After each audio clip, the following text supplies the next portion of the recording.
All right, so I got my new wiring project set up, so I'm going to show you the switch panel I'm using for this. So today I have the MICTUNING button switch panel. This one's pretty cool. So this one has a really long cord. It's going to be plenty of space for any type of vehicle, no matter what you're trying to wire this in.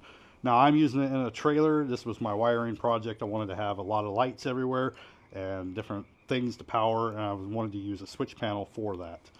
And this switch panel also does come with the fuse block and all the fuses with it. And it does include this fuse. Now that is just something I added. And right now I just have everything running off of this lifetime battery. Now also in the box you do have, this is the lid for that panel. It's also going to let you know your 60 amp maximum or 80 amp for 12-bit. And the temperature ratings and blah, blah, blah, blah. You also get some extra fuses in there. And then also in the box you have an ACC wire, so if you want to set up that panel to ACC, you could do that, and you got some extra mounting stuff, a couple plates.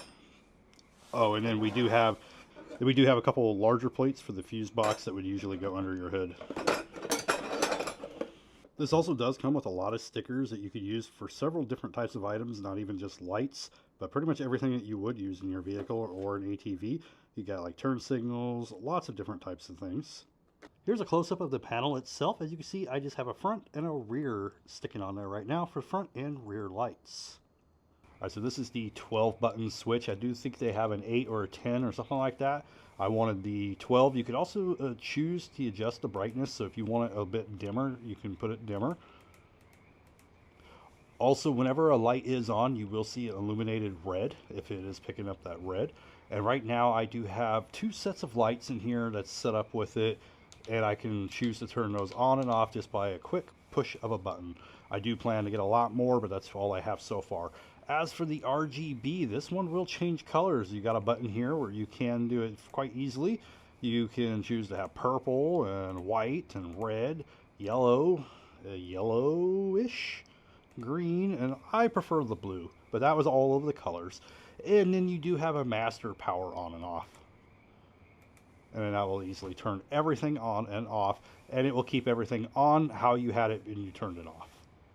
Now also in the box they will include a screwdriver. They also include an instruction manual that will show you step by step of what you need to plug into what in order to be able to make it work.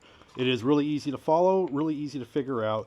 It will also show which ones are which amount of amps. And then if you ever wanted to, you could always swap out the fuses and then turn it into a different amperage to power something. Now I do have a lot more projects in mind with this switch. I'm going to be putting lights on the exterior, some cameras, more lights in here. Eventually this is going to be pretty much like a shop trailer. So there's going to be a lot of stuff in here, and this is going to be pretty cool to power everything. But if you're looking for a really cool push button gang switch that works really well, has a really nice long cord, you could do all kinds of different projects with it, use it in your cars, your ATVs. But anyway, hopefully this gives you a good idea what to expect with this one, and if it's something that you'd like to get for your vehicle. Thank you for watching.